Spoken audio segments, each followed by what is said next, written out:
Hey guys, so today we're going to be looking at more petty revenges. Yeah, let's just get right into the video. My roommate kept stealing my oat milk, so I switched it with watered down mayo juice.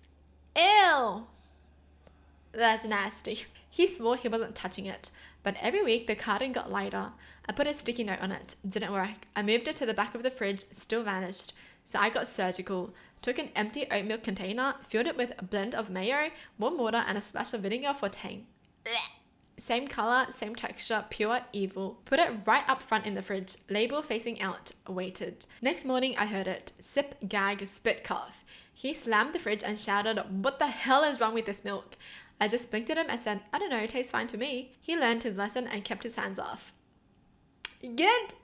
Because why are you stealing someone else's milk? Just get your own. Maybe if he admitted and he asked, this person would be fine with it. But the fact that he just blatantly kept lying and being like, I don't know, it wasn't me. Deserved. He slammed the door every morning at 5 a.m, so I practice piano at 11 p.m. I live in an apartment where the walls are thin enough to hear someone sneeze 2 units down, so like basic noise courtesy kind of matters. Most people get that, but not my next door neighbor. For some reason, he thinks doors are meant to be slammed, not closed.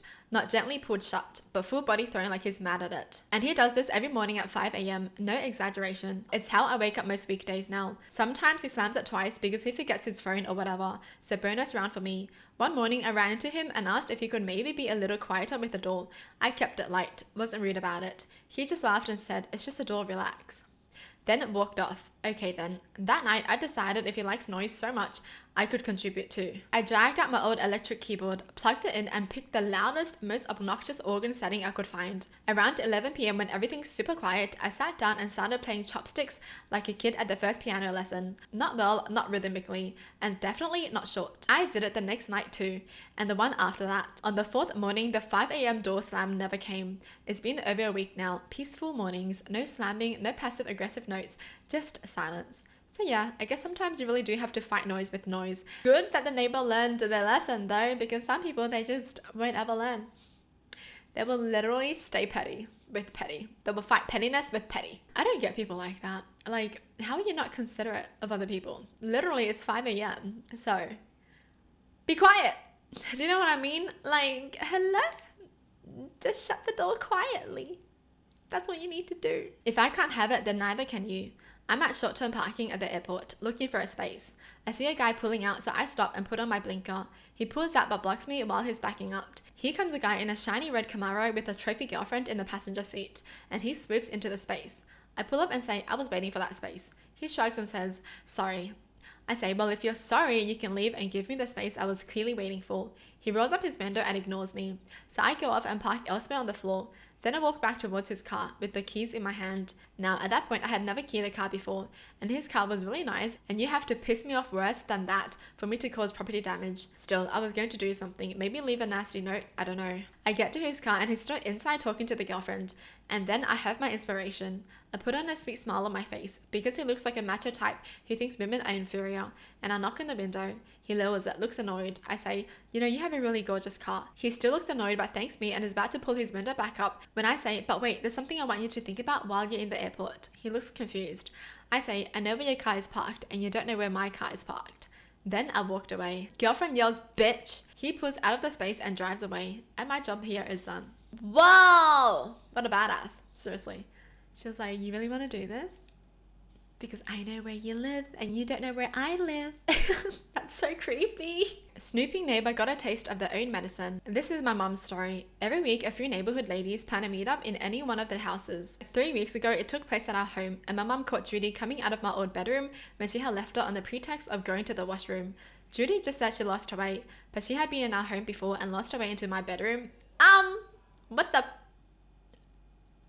I'll be so pissed. If like someone that I don't even know and just goes into my bedroom and they're like snooping around, what? And my mother let it slide at the time, but later had a chat with other ladies who agreed they had also caught Judy snooping around their houses, and when confronted, Judy got rude and defensive with them. How? How do you get caught snooping around and you're like, "What? No, I'm not snooping around. I just got lost. Lost in the bedroom." You're meant to find a bathroom, but you got lost in a bedroom. Like, once you see the bed, you know that's not the freaking bathroom. What the heck? Now, Judy is a self-victimization and hysterical person in general, so talking to her wasn't going to work. Last Saturday, when the get-together was at Judy's place, my mother and her friends bought googly eyes. My mother and her friends bought googly eye stickers, and one by one they left the room on pretext of washroom and pasted those stickers all around the house. And later, while leaving, also on mailbox, door, fence, etc. A couple of neighbors had quite a show of her breakdown on Sunday, going in and out, up and down her house looking for more stickers and removing them. Pretty sure the pattern worked. That's crazy. They were really like, you want to snoop at our places? We'll let you know that we were snooping in your house. That's crazy. Just don't snoop. What's so interesting about someone else's house that you don't even know? You know what I mean? Like, why are you snooping? Like, what are you trying to find? Huh? Seriously. What is there to find? Just sit and have your tea, Judy. Make my girlfriend feel bad at work. I'll make you feel bad about your ring. This happened years ago when my girlfriend, now wife, let's call her Sweetie Face, was working a fairly physically demanding, potentially dangerous job with animals. There was another woman working with her, let's call her Dumbface, who constantly shirked responsibilities, dumped extra work on Sweetie Face, and generally made every day miserable. Sweetie Face would come home tired, defeated, and not looking forward to any shift she had to work with Dumbface. One day, Dumbface came to work all smiles. She was engaged and so excited to show off the ring her fiancé had gotten her. This went on for a few weeks. Now, not only was she an insufferable employee, now she was an insufferable person, flashing her ring and talking about it non-stop. Here's my petty revenge. Sweetie Face and I had been together about 3 years at this point, and I was indeed planning to propose. We hadn't discussed rings at all, so I took it upon myself to pick out the ring. I picked out an engagement ring superior to Dumbface's ring in every single way. Where Dumbface had gold, I had platinum. A 1 carat diamond, 1.7 carats. Color and clarity, as perfect as I could get. Cut, well that's subjective, but I chose a particular type of cut that enhances the scintillation of the diamond, making it extra sparkly. How did I know the specifications? Because I would go to work functions and listen to her go on and on to anyone who would listen. Sweetie Face and I went away on a long weekend, and when she returned to work, showed everyone in the break room her ring and announced her engagement. They were all O's and R's except for Dumbface, who stormed out of the room and started crying in the hallway. She never talked about her ring again and would visibly scowl whenever she saw Sweetie Face's ring. How insecure do you have to be to cry over someone else's ring? Like, what? It shouldn't even matter if someone else has like a more expensive ring than you do because you love your fiance, right? It's not about the ring, it's about the person. Okay, you know, why would she go out the hallway and just sob? Excuse me? Sweetie Face left that job not too long after we were engaged. I have no idea what happened to Dumbface, nor do I care. But when I told Sweetie Face why I went a little overboard with her ring, she did say that was terrible, but she laughed when she said it. Goals. This man is literally goals. Being petty, but with a price. I can't believe someone would cry over like someone else's ring. Oh my god, her ring is better than mine. I'm just gonna go outside and cry. Okay.